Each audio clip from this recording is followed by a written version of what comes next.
You look at just contemporary issues in media and the way media is being consumed by families, the fact that families aren't forming, those that do form are dissolving. One of the biggest crises in America that we see today is the fact that so many children are growing up without a dad.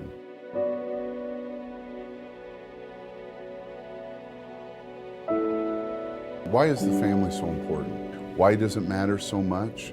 Well, if you look at just fundamental structures, outcomes for children, when a family is intact, when a father's involved in his children's life, you see huge increases in positive outcomes for children and decreases in at-risk factors.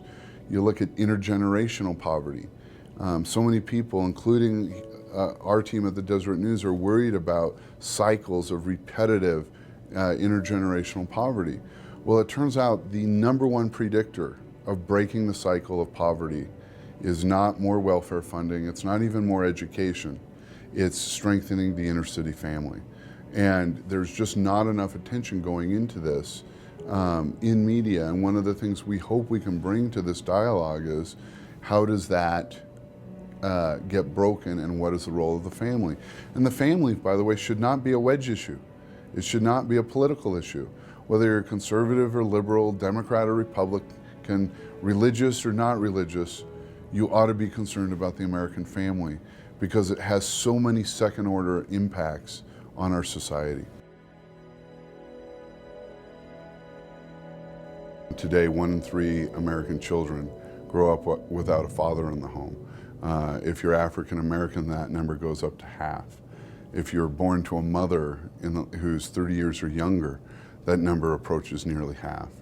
And we know so much in the social science literature about the importance of a father in the home, and yet most contemporary media companies have given very little attention to this fundamental shift in the demographics of America.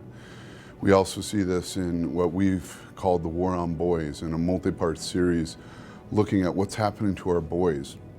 And no doubt it's connected to the fact that we don't have fathers in the lives of many of these boys, but we see jumps in truancy rates and high school dropout rates and drug addiction and video game addiction. And for the first time, you're seeing significantly higher numbers of young women in this country getting college education than our boys.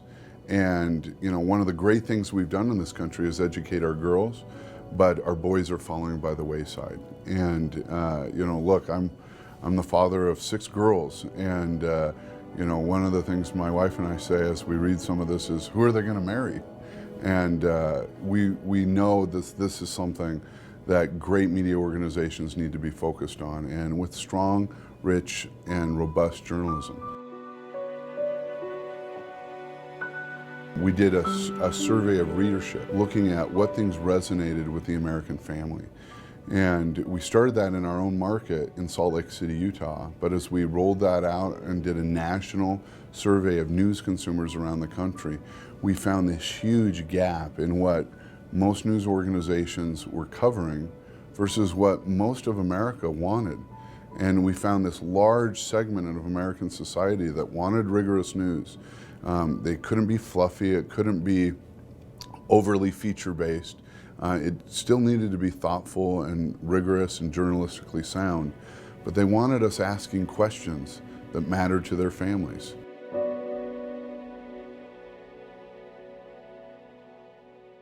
When we've grown that kind of content in our products at the Deseret News, whether it's our local paper, our national publication, our websites, we've seen reader loyalty go up because it really resonates with them. And one of the things we tell our partners all over the country is, look, you need to incorporate some of these ideas into your own coverage, and through the syndication products that we have at the Deseret News, you can build deeper loyalty with your own local audiences in your own market.